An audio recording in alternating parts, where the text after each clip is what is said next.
ताज्या बातम्यांसाठी MH41 news चॅनलला सबस्क्राईब करा आणि बेल आयकॉनला प्रेस करा।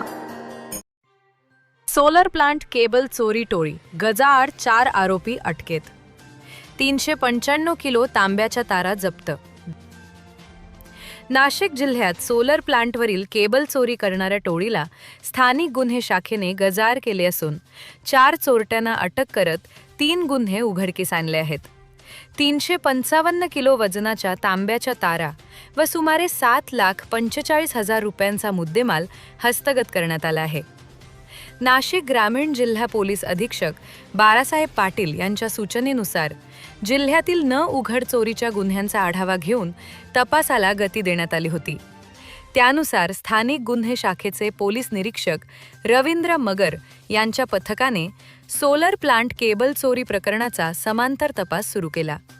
मालेगाव, वडनेर, खाकुर्डी व देवळा पोलीस ठाणे हद्दीत सोलर प्लांटवरील केबल चोरीचे गुन्हे घडले होते।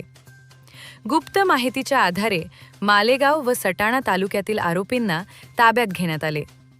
अटक करण्यात आलेल्या आरोपींमध्ये केशव गुलाब पवार राहणार चौगाव बागलान, गणेश कैलास गायकवाड व संजय भगवान गायकवाड राहणार रावळगाव, तसेच भंगार व्यापारी साबीर शहा इस्राईल शहा उर्फ गुफरान राहणार सोनिया कॉलनी मालेगाव यांचा समावेश आहे। चौकशीत आरोपींनी वडनेर, खाकुर्डी व देवळा पोलीस ठाण्यांतील 3 गुन्ह्यांची कबुली दिली।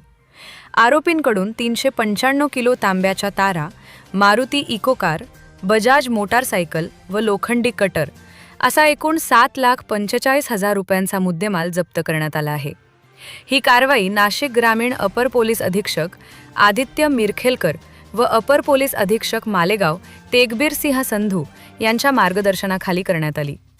सदर कारवाईत स्थानिक गुन्हे शाखेचे पोलीस निरीक्षक रवींद्र मगर, पोलीस उपनिरीक्षक दत्ता कांभिरे, पोलीस अंमलदार सचिन वराडे, विशाल गोसावी, शरद मोगल, श्याम पवार, नरेंद्र कोळी, संदीप राठोड, योगेश कोळी तसेच तांत्रिक विभागातील पोलीस अंमलदार हेमंत गिलबिले, प्रदीप बहिरम व नितीन गांगुर्डे यांनी सहभाग घेतला।